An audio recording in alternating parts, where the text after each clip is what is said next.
Pozdravljeni. Da bi malje bolje spoznali koristnost elementa MgUH v sodobnem pogonskem sklopu Formule 1, je prav, da najprej spoznamo sploh principe delovanja prisilnega polnjenja pri motorjih z notranjim izgorevanjem. Namreč jasno je, da vsako gorenje je odvisno od treh elementov: od goriva, od temperature in od kisika. In seveda, gorivo je lahko v različnih oblikah, v Formuli 1 je znano, kako je. In tudi tista temperatura izhaja iz tiste iskre, katero jo daje vžigalna svečka. Kisik je tisti iz zraka. Ta je prisoten v tej mešanici plinov z nekaj manj kot 21%. In seveda, lahko bi rabili kisik tudi vezan v kakšne druge kemične spojine, a te so prepovedane v Formuli 1. In seveda, sedaj moramo razumeti, da atmosferski motor je odvisen od tlaka zraka v okolici. Namreč število molekul v kubičnem metru je tisto relevantno. Namreč, naprimer, na veliki nagradi Mehike je nadmorska višina taka, da je to znižanje zračnega tlaka občutno, in takrat, ko so bili bolidi, kateri so imeli atmosferske motorje z notranjim izgorevanjem, je bil padec moči očiten. Na drugi strani imamo prisilno polnjenje. To stisne ta zrak, praktično poveča gostoto v enaki kubaturi, v istem kubičnem metru zraka imamo več molekul kisika, čeprav v zraku jih je še zmeraj nekaj manj kot 21%. A če imamo več molekul, lahko dodamo več goriva in na koncu dobimo ven več energije. Mislim, da princip je dokaj na enostaven način razložen. In seveda, sedaj moramo iti s tem, zakaj sem imenoval prisilno polnjenje in ne kar turbo, kot se danes tako pogosto uporablja izraz. Zato, ker turbo ali turbocharger ni edini element, kateri lahko prisilno polni motor z notranjim izgorevanjem. Imamo tudi kompresor.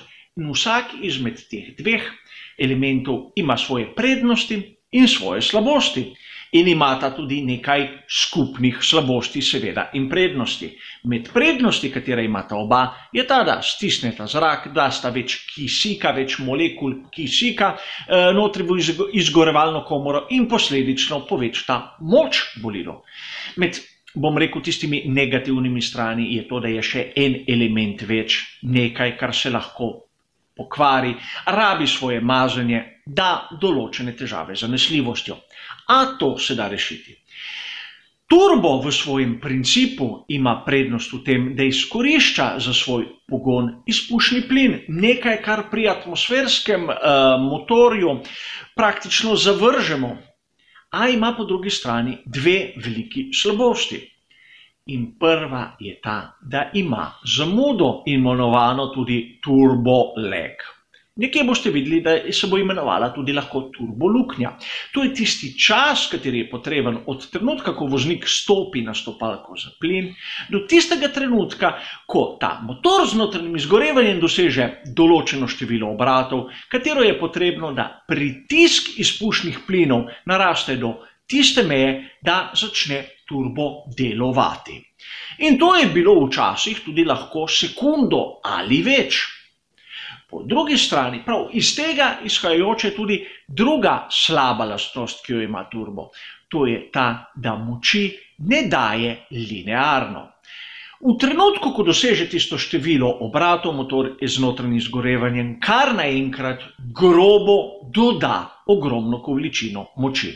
Poenostavljeno povedano, kot da bi motor dobil močno brco od zadaj.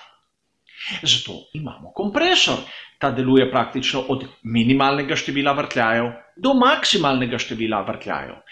Bom rekel, ta moč, katera se daje na pogonsko os, je linearna, lepa, gladka, a po drugi strani ne dobiva praktično pogona strani izpušnih plinov, temveč strani glavne gredi, preko jermena v večini primerov.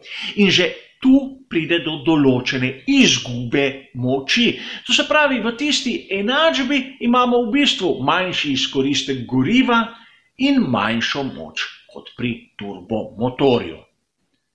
In seveda, sedaj nam je malce jasno, a v Formuli 1 smo imeli tako ene kot druge, da nam bo jasno. Že prvi, tisti najbolj znani bolid Formule 1, Alfa Romeo 158 in njegov naslednik 159, sta imela kompresor.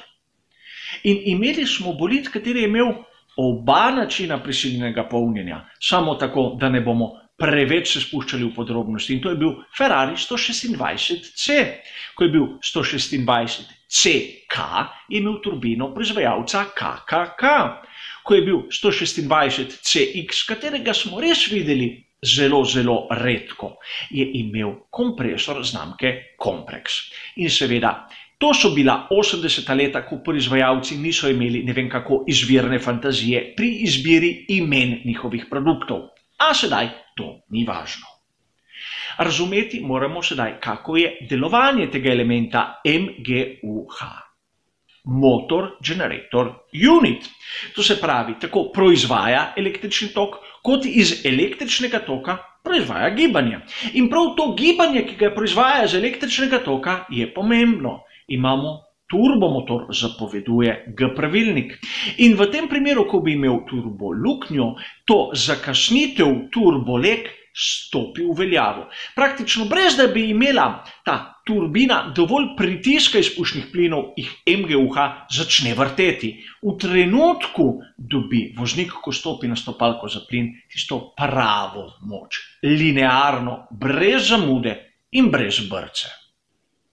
In seveda, sedaj razumemo, da z uporabo MGUH v sodobnem pogonskem sklopu Formule 1 smo v bistvu pobrali vse dobre lastnosti, tako turbomotorja, kot tistega, ki rabi kompresor.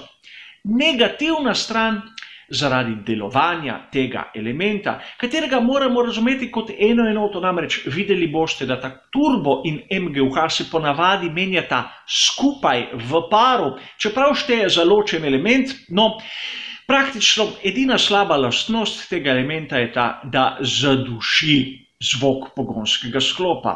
A če damo praktično na neko tehtnico dobre in slabe lastnosti, mislim, da tiste dobre prevladujejo. Toliko o turbu, o kompresorju, o turbolegu in MGUH-ju. Hvala za vašo pozornost ter nasvidenje.